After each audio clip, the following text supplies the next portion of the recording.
much indeed. Welcome back. Let's get my next guest out.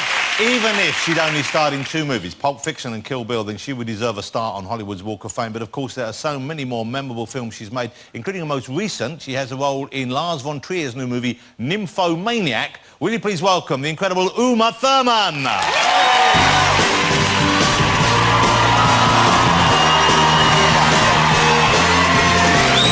always look so classy. What a great, I love it. It's such a classy look. Uma, how love it. See again, I'm loving this. What a great look. It's a great outfit. Oh, well, thank you. You too. So, Nymphomaniac. Nymphomaniac. Okay. Yes, for real. When they sent you the script, was it already called Nymphomaniac? It was. Okay, so you knew what you were getting yourself into, so to speak? Yes. Okay. Yes, but I am one of the only people who does remain clothed. Yes, we don't see your Which is bits. why I'm in the trailer a lot, I think, because there's very little they can put in. Well, we see everyone else's bits. I mean, and you see there's a lot of bits involved. There's plenty of bits involved, and there's probably, I have no idea how many dozens or hundreds of bits of people it took to create this montage of bits, because I think they had stunt bits. Oh, so we're not seeing all the bits that we think are connected to those people. That's not necessarily their bits. No, they're tricks of the camera, I think. You know, some of them, but you don't know which are real bits and which are whose bits. Because some bits are bigger than others. Well, you get all the bits there. Is that why people want other people's bits to be their bits? That their bits aren't as big as they would like their bits to be, so they get a bit double in? That's the great thing about the movies, is you can have anyone's bits be your bits, and as soon as you've got a really good bit. Let's, before we show, we're going to show you the trailer of the movie. I was going to show a clip with you, but I thought, because your scene is very intense and very dramatic, to show it out of context seemed a bit weird. Yes. Do you know what I mean? But how would you describe the film? Is there a kind of message that you send out about the movie to people? Well, I don't know.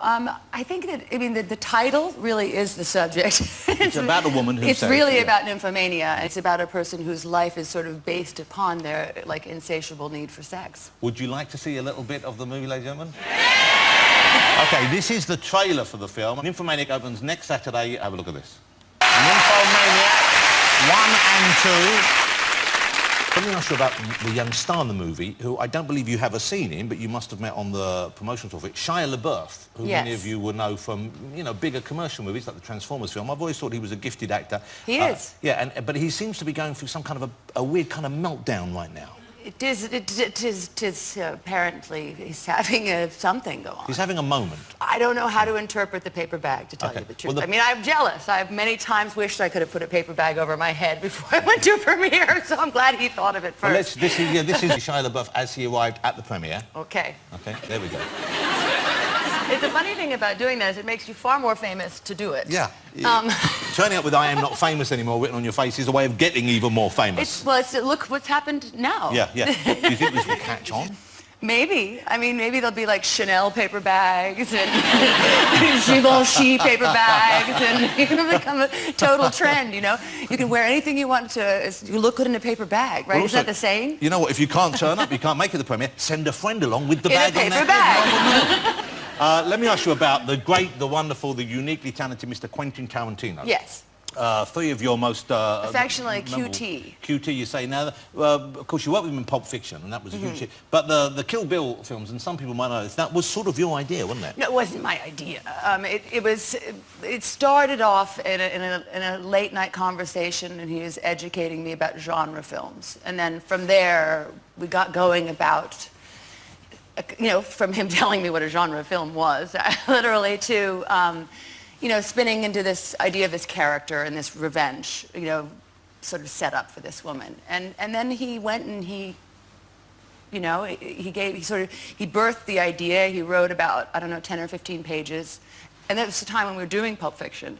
And and he gave them to me, and I read them. And you know, you don't think much of it. And then he went back to it, and he wrote what was going to be 1 film and then was split into 2.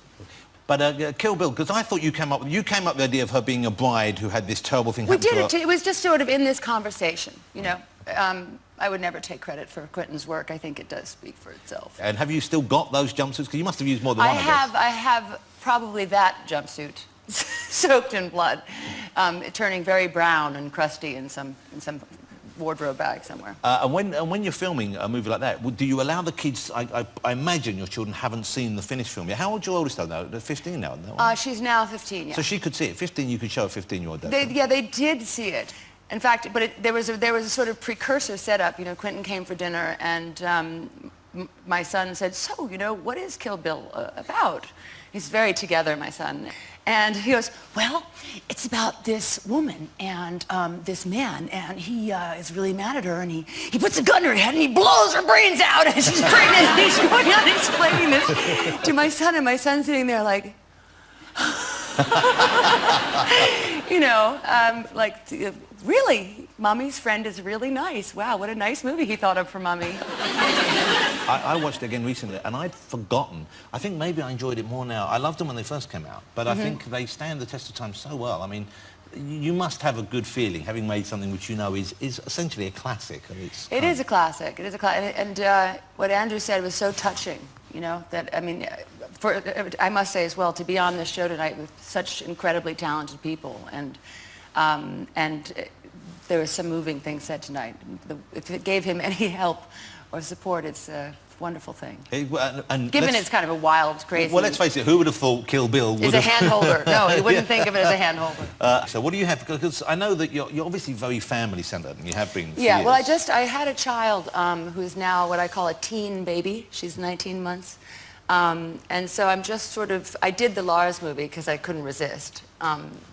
But it, you know, wasn't like this, you know, I didn't have to go commit to a long production. Well, I guess because it's one big scene. It was one big scene, and I actually did it in one big day. So, you know, it's a day, so a few days all yeah, total, so that was easy. So since then I haven't figured out what exactly I want to do next, so I'm in the process of figuring that out. But you know, before you go, I know you're here, you're going to be giving out an award at the big BAFTA ceremony this coming weekend. Yes. That's always exciting. Very. But also you're meeting the Queen. Yes, I have been invited. Now, have you met the Queen before? No. Okay. Have you boned up on the protocol? I've been asking and receiving some information. I'm going to be boning up a lot. Okay. I have a few days to go. I've met the Queen a few times. And so, what do you want to tell me? You're meant to wait until the Queen engages you in conversation. I heard that too. And not ask questions. And I heard not to ask her any annoying questions. I can't help myself. Every time I've met her, I've asked her a question. No. Yes. It's because it's what you do for a living. I said once, you haven't... You never asked her... Tragically... But you're going to one of her places, aren't you? Yes. Which one are you going to? Buckingham Palace. Buckingham Palace, ladies and gentlemen. I'm so excited. I know. I feel very, very privileged. Can I check in advance? Yes. And you probably have thought of this. Tell me. So Probably not. I'm going to look closely to see if I see the flicker of an untruth coming out. Okay, look closely. Have you planned on stealing anything as a memento of your occasion at Buckingham Palace? You have thought about it. No, but what a great idea. There'll be stuff in the toilets they won't notice. Yeah, you could take those little sticky things that they put on the loo paper, you know. Matches? No. I would take like a vase, something like that. You would go for a full-on vase. Take a big... Here's my advice. Take a large empty bag. Get what you can. Andrew, you must have met the Queen, I'm sure, haven't you? Yes, I have indeed. She once famously mistook me for Vladimir Putin. Oh, dear. Wow. Wow. That's not good. Wow. And then how did you disabuse her of this fact? Well, I didn't. Putin had arrived here for a state occasion, and the two of them were in an open carriage and talking via a translator. And when they got to the palace, according to a friend of mine at the palace, somebody asked her, "Mom, you were talking to the Russian president very vigorously. What were you talking about?" And she said, "I can't remember. I was just trying to say to myself, this is the president of Russia, and not that chap here from the BBC." Uma, lovely to have you here, and congratulations. It's a fabulous performance in Nymphomaniac. Well, I thank think you. it's, and once again, it's a movie which, if you've got a broad mind and you're interested in the human condition, examined in a very kind of uncompromising way. Detailed. Check it out. Ladies and gentlemen, join me in saying thank you to the spectacular Uma Thurman.